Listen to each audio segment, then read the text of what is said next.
네, 시청자 여러분 안녕하세요. 적반하장의 유여혜입니다. 여러분 오늘 날씨가 굉장히 덥죠. 여름이 성큼 온 것 같습니다. 제가 오늘 SBS에 다녀왔는데요. 라디오였습니다. 정봉주 전 의원이 진행하는 라디오였는데요. 표창원 의원과 김경진 의원 그리고 제가 같이 토론을 했었습니다. 즐거운 분위기에서 하는 토론이었어요. 그런데 저 엄청 오래 살게 될 것 같아요. 한 문자 폭탄을요 2,500개 정도 다 제 욕이었어요. 정말 다 제 욕이었어요. 그 중에서 제일 재밌는 욕은요 입을 찢어버린다는 거였어요. 그리고 제가 그래도 이 방송에서는 나름 아이돌처럼 살고 있는데 그 남의 공간에 갔더니요 저보고 목소리 듣기 싫다고 꺼지라고 써놨더라고요. 제가 방송을 끝내고 나오면서 느꼈던 게 뭐냐면요, 우리 대한민국이 반으로 나눠져 있구나 하는 거였습니다. 제가 바른정당에 대해서도 살짝 안 좋은 소리를 좀 했었어요. 바른정당에서 온 의원들 뭐 이런 얘기를 하길래 바른정당에서 들어온 의원들이 죄송합니다 국민들에게 사과는 했으면 좋겠다라고 했더니 오히려 저보고 바른정당이 바른 곳이다, 자유한국당 꺼져라라고 하더군요.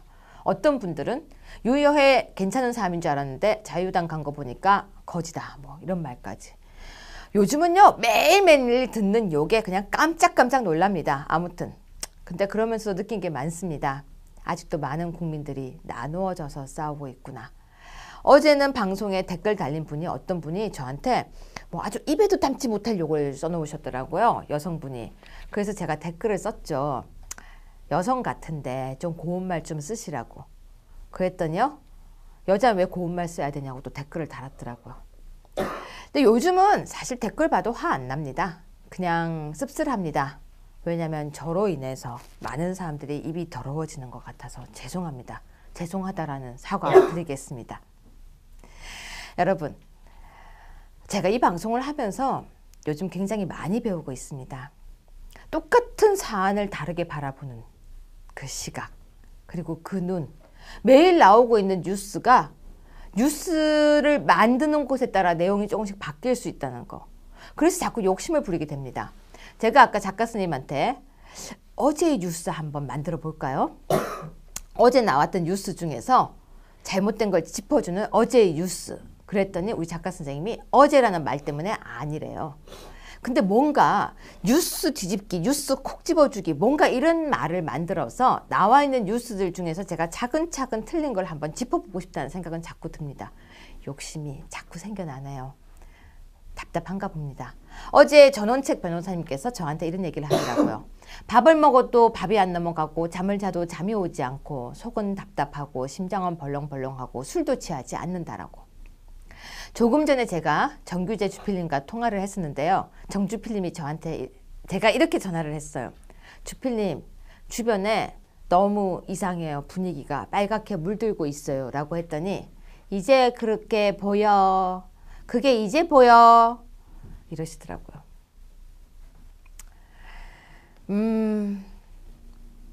이겨내야죠. 누가 그러더라고요. 5년 금방 지나간다라고. 근데 또 누구는 이렇게 얘기하더라고요. 우리는 20년간 집권하겠다라고요. 열심히 해야 할 일이 태산인 것 같습니다. 적반하장 시작합니다.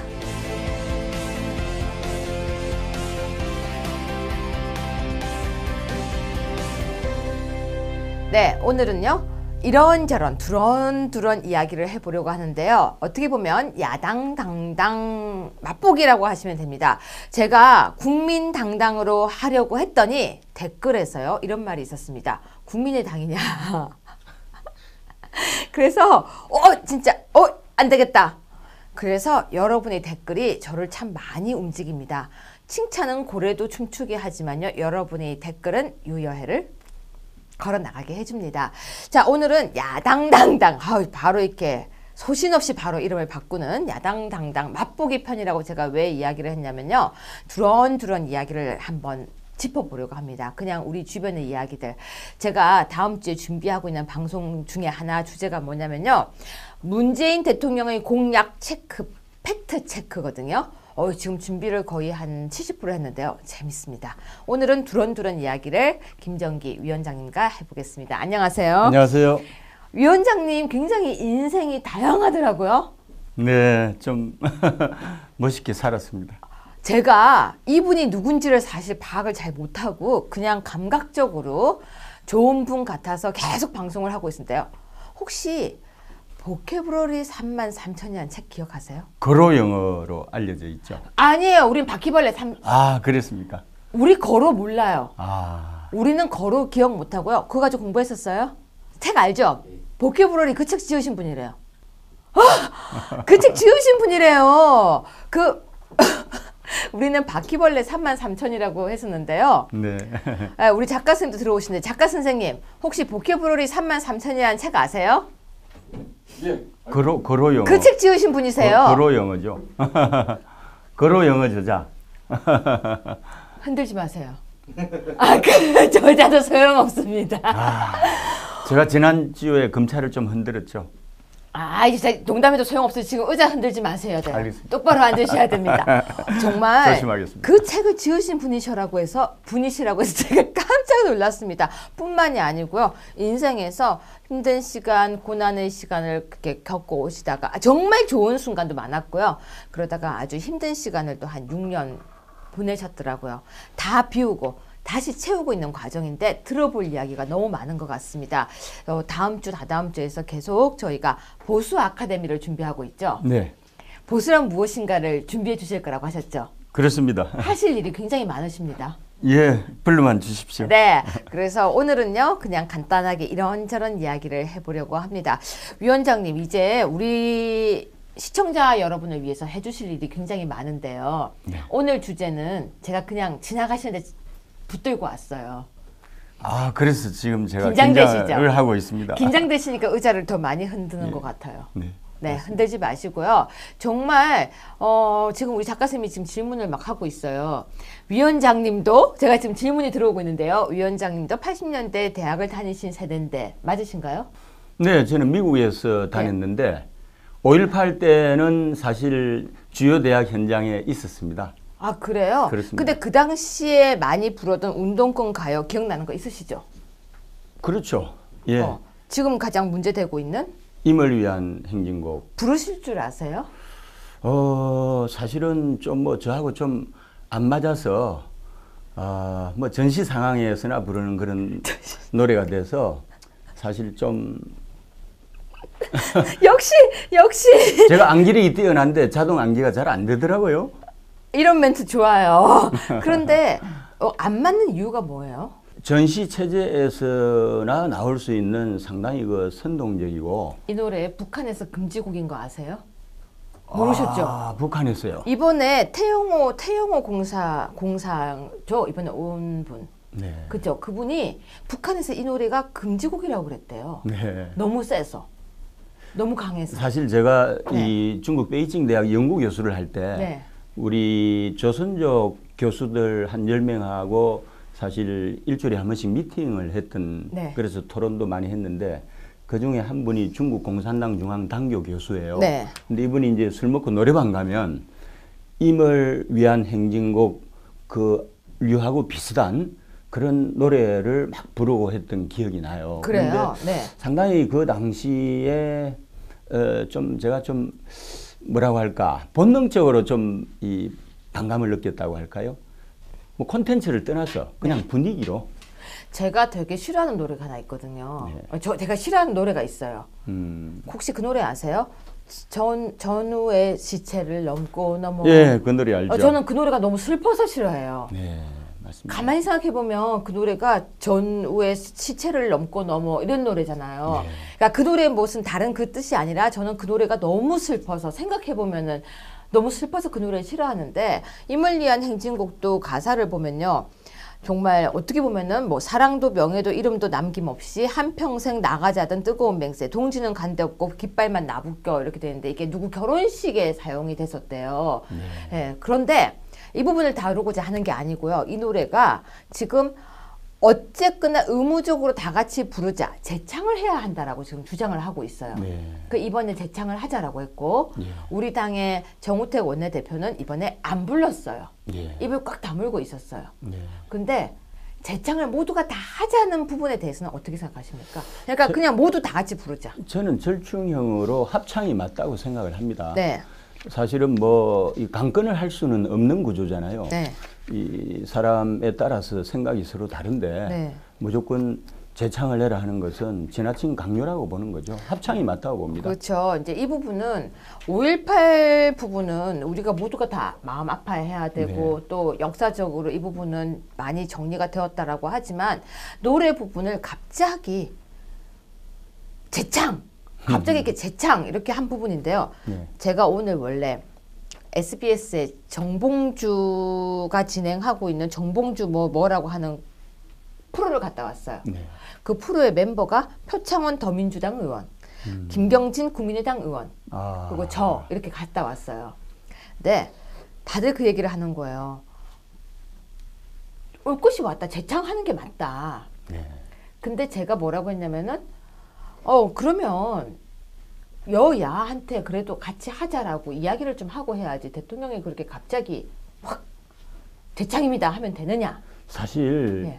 이 문재인 정부가 출범을 했지만은 사실 과반을 획득하는 데는 실패했잖아요. 41%였나요? 네, 41% 정도 획득해서 대통령이 된 분이 모든 의사결정을 이런 식으로 일방적으로 밀어붙이는 것은 상당히 좀 심각하다 보는 거죠. 네, 그랬더니 제가 그렇게 얘기를 했더니 표창원 의원이 뭐라고 했냐면요. 시간이 일주일밖에 없었다. 행사가. 네. 그래서 그냥 재창하자고 한 거다.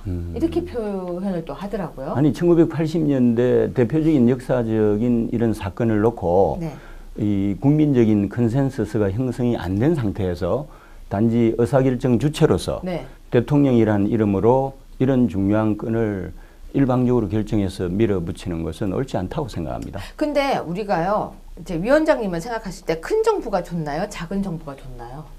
작은 정부가 좋죠. 근데 문재인 정부는 점점 거대 정부로 변해가는 것 같아요. 커지죠. 예, 공룡이 될 겁니다. 그렇죠. 개혁의 이름으로 각 부문별 한국 정치 사회 재부문별 개혁 작업을 수행을 하면서 아마 문재인 정부가 공룡화되지 않을까. 네. 그런 것 같아요. 정말 그래서 공룡은 좋은 거 아니죠? 아니죠. 공룡은 이미 사라졌잖아요. 맞습니다. 네. 그런데 그 와중에 또 이런 얘기를 했습니다. 대한민국 헌법에 지금 뭐라고 해서 개헌을 하는데 5.18 정신을 헌법 전문에 담아 개헌을 완료할 수 있도록 국회의 협력과 국민 여러분의 동의를 정중히 요청드린다라고 했는데요. 오늘 또 토론 중에 나온 얘기가 계속 그거였습니다. 모든 걸 국민에게 물어보자. 네. 국민에게 물어보자. 그리고 촛불 정신 이 얘기를 계속 반복하더라고요. 네. 그래서 제가 이렇게 얘기했거든요. 국회의원 왜 뽑았냐. 맞습니다. 국민 대표라고 뽑은 거 아니냐. 네. 왜 자꾸 국민에게 묻느냐. 예. 라고 했더니 댓글이요. 국민들이 정치에 참여한다고 하는데 그 멍게같이 생긴 여자 왜 이렇게 떠드냐. 그러셨군요. 근데 어떻게 생각하십니까? 헌법 전문에 지금 넣겠다고 하는 부분. 이 경우도 사실은 대국민 컨센서스를 형성을 해야 된다고 보고요. 우리 이 해방 정국 이후 네. 대한민국이 단독 정권을 수립한 지가 1948년 이후니까 네. 벌써 한 70년 됐나요? 네. 70년 됐는데 그동안 뭐 4.19도 시대 정신으로 작용했던 부분도 있고 네. 5.16도 접근 이후 산업화에 성공을 했기 때문에 네. 상당히 이 성공한 혁명으로 평가가 되고 있고 네. 많습니다. 많은데 어떻게 강주 민주화 이 운동 같은 경우도 사실은 아무리 이 평가를 해도 지나침이 없지만 네. 사실 5.18만 떼내가지고 네. 헌법 전문에 넣는다는 것은 지난번 우리 박근혜 대통령을 이 국회에서 탄핵 발의를 할 때 뭐 네. 말도 안 되는 거 하나 넣었잖아요. 뭐 넣었죠? 세월호 사건하고 아! 관련된 부분. 맞습니다. 예, 그래서 이 대통령을 탄핵하기 위해서 대통령을 탄핵하는 과정이 두 가지잖아요. 최초로 이제 탄핵 발의를 하는 기관이 이제 입법부거든요. 그래서 이제 국회에서 발의를 하는데 거기에 이제 세월호 사태가 들어갔잖아요.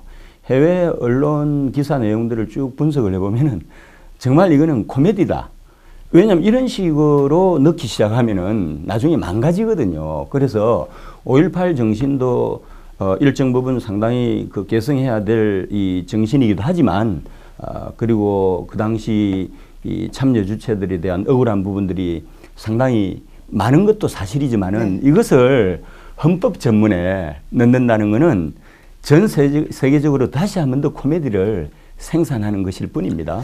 그래서 제가 우리나라 대한민국 헌법 전문을 한번 꼼꼼하게 읽어봤습니다. 이게 1987년도에 제가 알기로는 마지막 헌법 개헌이 있었고요.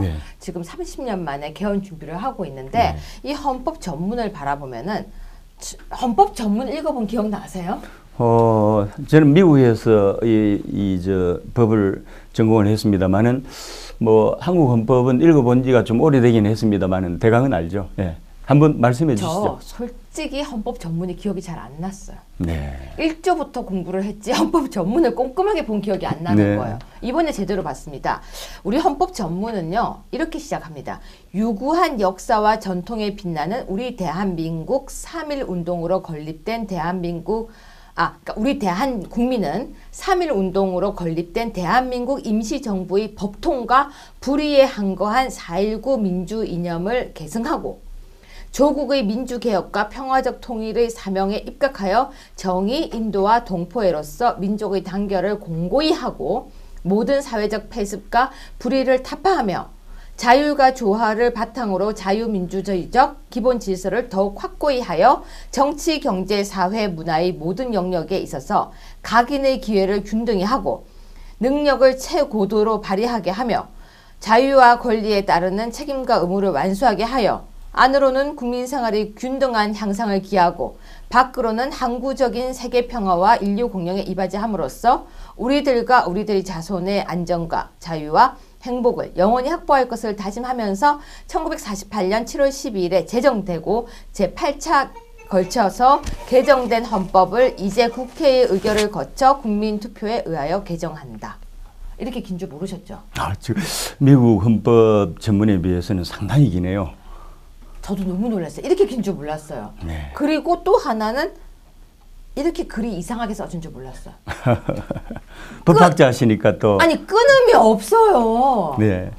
보통 우리 문단이 이어지면은 끊어줘야 되는데 이거 제가 천천히 읽어서 그렇지 조금 빨리 읽으면 칵칵칵 이렇게 읽어야 될 정도로. 그래 되죠. 맞습니다. 이거 누가 썼는지. 제가 꼼꼼히 이걸 보면서 느낀 게 뭐냐면 참 좋은 말 다 썼다. 참 길게 썼다. 정말 도덕책 같다. 근데 여기에다가 지금 5.16을 넣겠다. 아니 5.18 그 정신을 넣겠다. 5.18 정신을 헌법 전문에 넣겠다. 그럼 이렇게 되는 거죠. 3.1 운동으로 건립된 대한민국 임시정부의 법통과 불의에 항거한 4.19 민주 이념을 개성하고 5.16 정신에 의거하여 이거죠. 5.18 정신. 5.18 제가 왜 자꾸 5.16이라고 하죠? 5.16에 뭐가 있었죠? 첫사랑과 헤어졌나? 그런데 그렇다면 제 생각은 5.18을 하게 되면은 그 다음에 넣어야 될 게 없을까요? 계속 나오죠.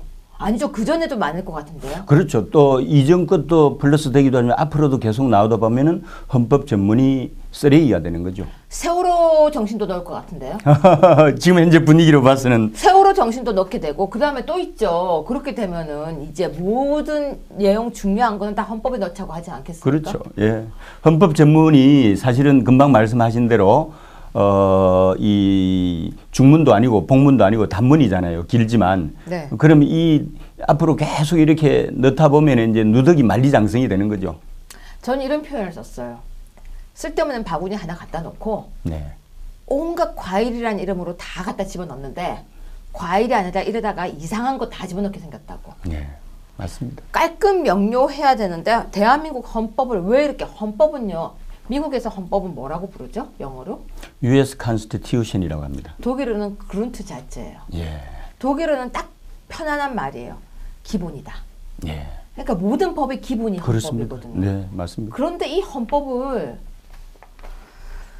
이 얘기가 하고 싶었어요. 그러셨군요. 어떠십니까? 이 얘기를 하시니까 어떠십니까? 근데 오늘 평소보다 좀 많이 몸을 사리십니다. 정권이 바뀐 걸 실감을 합니다. 근데 정권이 시한부잖아요. 5년 동안 왜요? 권력을 20년 할 거래요. 어쨌건 1단계는 5년 동안 권력을 위임이 받았는데 네. 사실은 권력이 이 겸손해야지 교만하면 안 됩니다. 정권 초기부터 너무 많은 거를 전방위적으로 이 건드리다 보면은 이 오히려 그냥 압살을 당한다니까요. 하나씩 차근차근 해 나가야지 모든 이슈들을 다 건드리기 시작하면은 나중에 힘들어지죠. 이번 새 정부가 들어오고 난 뒤에는 과거로의 회귀인 것 같아요. 전에 했던 거 이거 다시 이거 다시 앞으로는 언제 걸어갈지 모르겠습니다. 그렇죠. 맞습니다. 네. 우리가 야당이니까 참 좋네요. 자, 그럼 여기서 또 하나 봅시다. 지금 나오고 있는 헌법 전문 말고요. 이런 얘기가 또 나와 있습니다. 서울청장이 광화문 대통령 시대 근처 집회 못한다라고 이야기를 했대요. 제가 읽어드릴게요. 네. 청와대 집무실을 옮기는 소위 광화문 대통령 시대가 열리면서 광화문 광장 등 근처 집회 시위가 금지될 것이라고 경찰이 밝혔다. 즉 집무실을 청와대에서 광화문으로 옮긴다는 계획인데요. 만약에 그걸 하게 되면요. 종로구 내자동 청사에서 기자간담회를 열고 현행 집회 시위에 관한 법률상 대통령이 근무하는 건물이 담벼락으로부터 100m 이내에 집회 시위가 금지되어 있고 법에 따라 집회 시위 금지 구역도 달라진다. 그렇다면 광화문 시대가 시작되면은 집회, 광화문 촛불광장이 없어지게 되겠네요. 그렇네요. 광장 정치로 성공하신 분인데 역설적입니다. 아마 광장의 힘을 계속 받아야 될 텐데. 아니죠. 반대 광장이 나올까봐 그런 거 아닐까요? 그럴까요? 너무 저는 지금 약간 당황스러웠었어요. 그렇다면 이제 광장을 못 하겠다는 얘긴데요. 자, 광장 정치가 이제 안 되겠다는 얘긴데요. 또 하나는요. 특수활동비가 수술대에 올랐다고 합니다. 혹시 네. 기사 보셨습니까? 예, 기사 봤습니다. 네, 지금 뭐 국정원 활동비 뭐 등등 이런 국정원, 국방부, 경찰청 특활비 예산이 90%에 집중되어 있는데 특수활동비가 8,990억 원이라고 하네요. 네. 이 부분을 지금 정확하게 검은 예산이라고 불리고 있고 사적 유용 가능성이 높은 돈으로 분류되는데요. 이 부분에 대해서 수술대에 올리겠다고 하는데요. 네. 이 기사 딱 보니까 어떤 생각이 드십니까? 뭐 국정원이 사실은 이 검은 예산을 많이 운용하는 대표적인 기관이기는 하죠. 그렇죠? 네. 경찰청도 그렇고 검찰도 또 어떤 의미에서는 좀 그렇고 네. 묻지마 예산이죠. 네. 묻지마 예산인데 일정 부분 묻지마 예산에 대한 최소한의 통제 장치는 있어야 되지 않을까요? 네. 그런데 지금 이번 사건에서 나온 이야기가 바로 이겁니다. 유승민 전 새누리당 원내대표라고 지금 기사에는 그렇게 돼 있는데요. 왜 이렇게 기사를 썼는지 모르겠어요. 유승민 바른정당 이걸 왜 근데 이렇게 썼죠? 유승민 바른정당 그 대통령 후보 이렇게 대통령 쓰면 될 후보. 건데 아니면 바른정당 의원이라고 쓰면 될 건데 이 기사가 유승민 전 새누리당 원내대표로 썼어요. 자, 유승민 전 새누리당 원내대표는 국회의원 특수활동비 제도 개선책 마련하겠다 이렇게 말한 게 2015년 5월이에요. 그 네. 당시에 얘기했던 그 네, 얘기인가 네, 네. 봐요. 김태호 전 새누리당 최고위원은 특수활동비 내역 인터넷에 공개해야 된다. 2015년 8월에 네. 그런 얘기를 했고요.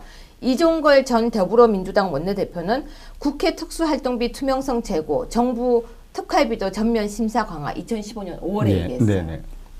정유화 전 국회의장은 투명성 증진 방안 지시 2015년 5월, 문재인 전 더불어민주당 대표 원내대표 특수활동비 공개할 수 있다 2015년 9월. 이렇게 다 공개하자고 했는데요. 네. 2년이 지났는데 왜 공개가 안 됐죠? 참 100% 완전 공개하기가 좀 힘든 부분이 없잖아 있긴 합니다. 왜요? 다 공개하면 돼도 투명하게. 국민 세금 아닌가요? 국민 세금이기는 하죠. 네. 국민 세금이긴 한데 저도 해외 공관장 하면서 보면 네. 사실 뭐 외교관들은 네. 일본 같은 경우는 공관장에게 연간 10억에 달하는 묻지마 특수 활동비를 근데 왜 줍니다. 묻지마가 필요한 거예요? 술 마시는 거예요? 이따금씩 이제 중국 같은 네. 이런 태자당이 지배하는 이런 구조하에서는 혹시 뇌물로? 뭐 로비 자금이죠. 왜 갑자기 떨고 계시면? 근데 우리 이제 로비 안 되잖아요. 김영란법 때문에. 예, 그렇죠. 김영란법 때문에 안 되니까 투명하게 하면 되는 거 아니에요? 그렇습니다. 참 이번에 그 김영렬 전 서울지검장 네. 케이스도 네, 맞아요. 그런 케이스잖아요. 그렇죠. 그렇죠? 예. 참 이 좀 진지하게 좀 고민을 해봐야 될 이슈인 것 같아요. 저는 어떻게 생각하십니까? 그 특수활동비를 100% 공개해야 된다고 생각하세요? 청와대도 다 공개하면 되죠. 저는요 지금 제가 말씀드렸잖아요. 이 야당이 되니까 참 좋은 게 막 지를 수 있어요. 그렇죠. 공개하라, 공개하라 얼마나 좋아요. 맞습니다. 이렇게 이야기하니까 다 공개하면 되잖아요. 네. 네. 제가 너무 심하게 공개하라고 하나요? 이제 특수활동비가 꼭 필요한 영역이 있긴 한데. 근데 그 특수활동비가 없는 세상이 되어야 되는 거 아닐까요?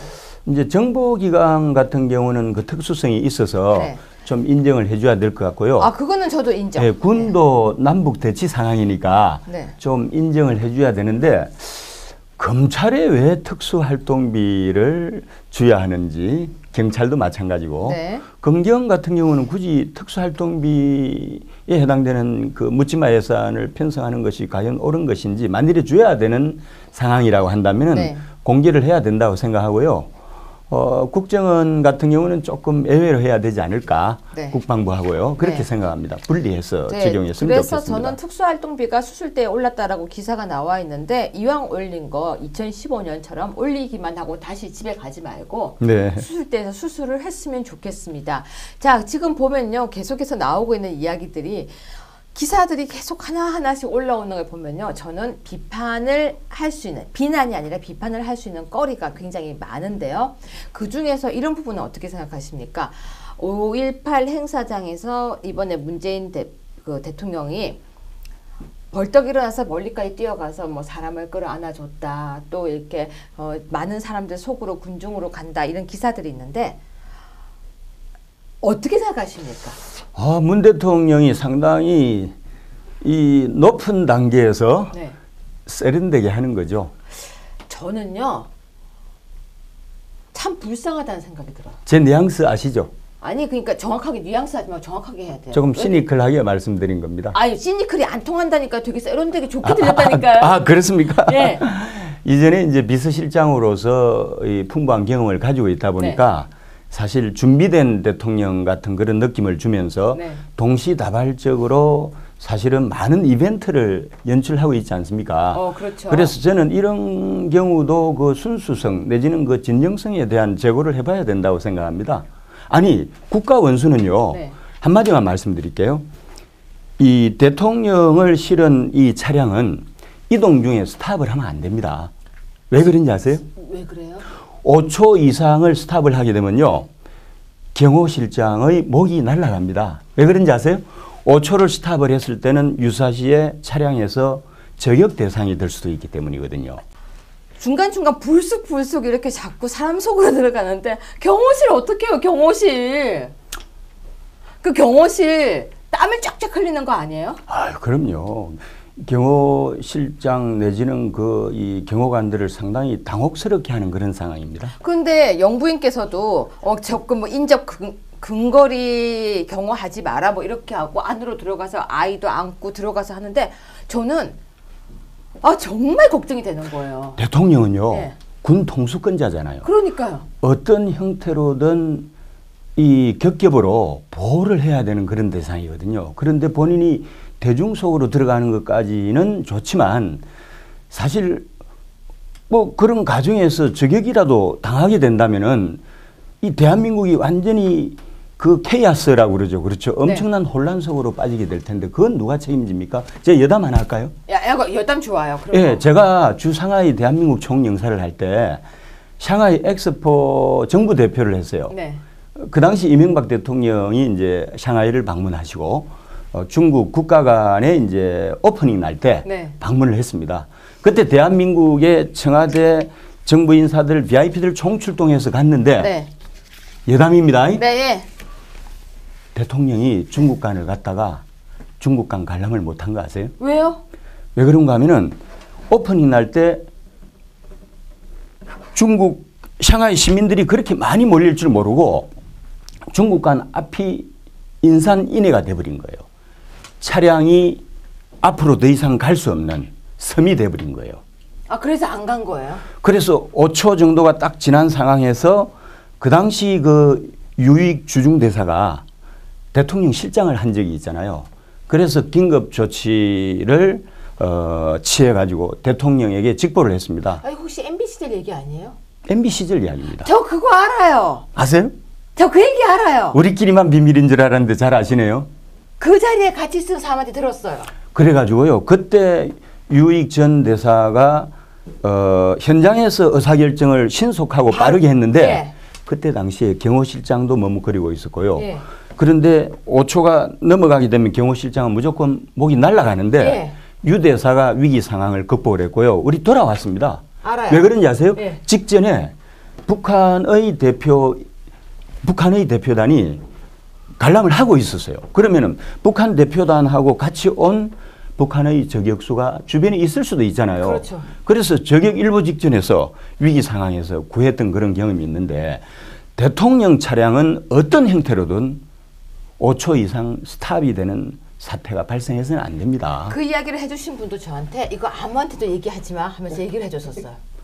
예, 이거 우리끼리 하는 비밀인데. 2년 전에 들었어요. 아, 그러니까 이거 그랬었군요. 우리끼리만 아는 건데 얼마나 이게 다이나믹했는지 알아 하면서요. 그날 이야기는 이렇게 하시지만 땀이 쫙쫙 흐르는 상황이었다고. 그때 유 대사님하고 저하고 이제 공관장이잖아요. 네. 현지 공관장인데 사태 수습을 못하면은 경호실장 1호, 주중대사 2호, 주상하이 총영사 3호에서 목이 이렇게 딱 날아가는 거죠. 그 얘기를 해줬어요. 그래서 영사까지 다 날아가는 분위기였는데 안 날아가고 잘 해결됐다. 그럼요. 아, 그 상황에 계셨던 분이. 안 들어가고 돌아왔기 때문에 그렇습니다. 네. 신속한 판단을 해서. 그래서 제가 근데 돌아가는 것도 되게 힘들었다고 하던데. 힘들었습니다. 돌아가는 것도 거의 영화 한 장면이었다고. 맞습니다. 힘들었는데요.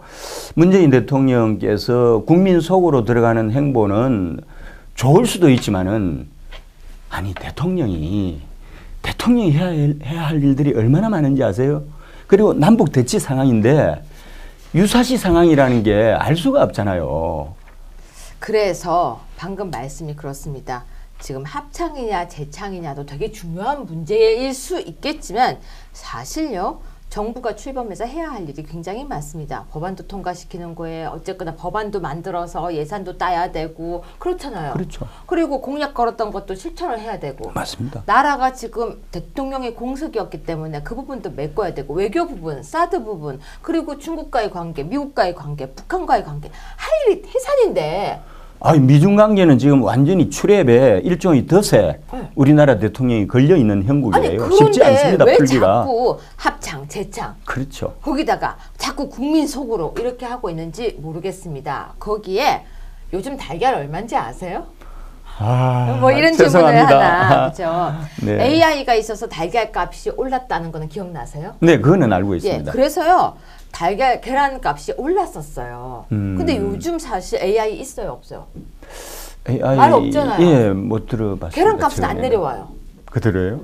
올라간 상태로 계란값 그대로예요. 아, 그래서 정말 또 이상한 건 계란을 그 당시에 수입한다라고 했는데 그러고 난 뒤에 어떻게 됐는지 모르겠지만 옛날에는요 계란이 이렇게 30개 정도 이렇게 있으면 한 4,500원이면 살 수 있었어요. 네. 근데 요즘은 계란 10개가 물론 계란도 이렇게 등급이 많지만 6,500원, 7,000원까지도 올라가 있어요. 네네. 그래서 한 판이 거의 10,000원에 육박한다 말도 있는데요. 이런 부분이 더 중요한 거 아니에요? 정말. 그리고 물가가 되게 많이 오르고 있는 거 느끼세요? 예, 느끼고 있습니다. 살금살금 올려요. 예. 커피도 200원, 맞습니다. 바깥에 빵가게도 200원. 몰래 올리고 있는데 아니, 저 엄청난 정치적 혼란 속에서 최대의 피해자가 네. 대한민국 국민이고 그 가운데 인구의 70%를 차지하는 게 서민이잖아요. 네. 사실은 어떻게 보면은 제일 먼저 풀어야 할 정책이 그거라고 생각을 하거든요. 네. 본인이 그렇게 마치 민주주의 대변자처럼 그동안 행보를 해왔는데 사실 민주잖아요.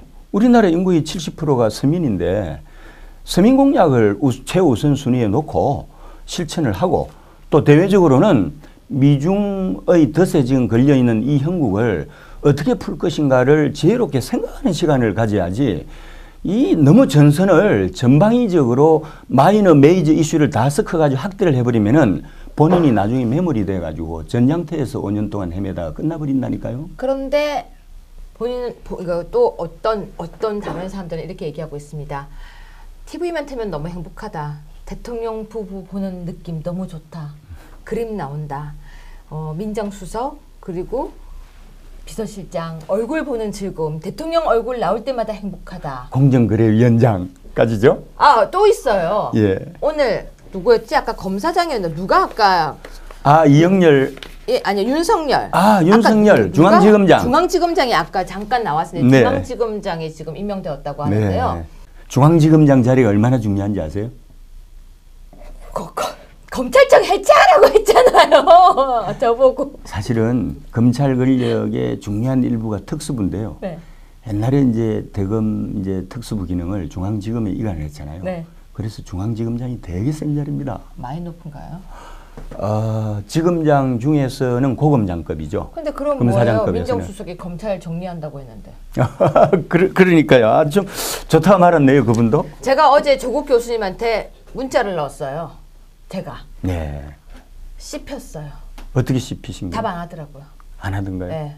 욕하니까 싫으신가 봐요. 저는 조국 교수 만나기를 열망하고 있습니다. 어디서 만나려고요? 모처에서 한번 만나야죠. 뭐 전화번호 드릴게요. 한번. 아니 대한민국을 생각하는 애국심은 똑같잖아요. 모르겠어요. 다음 주부터 계속 준비해 주세요. 네, 네, 고맙습니다. 네, 감사합니다.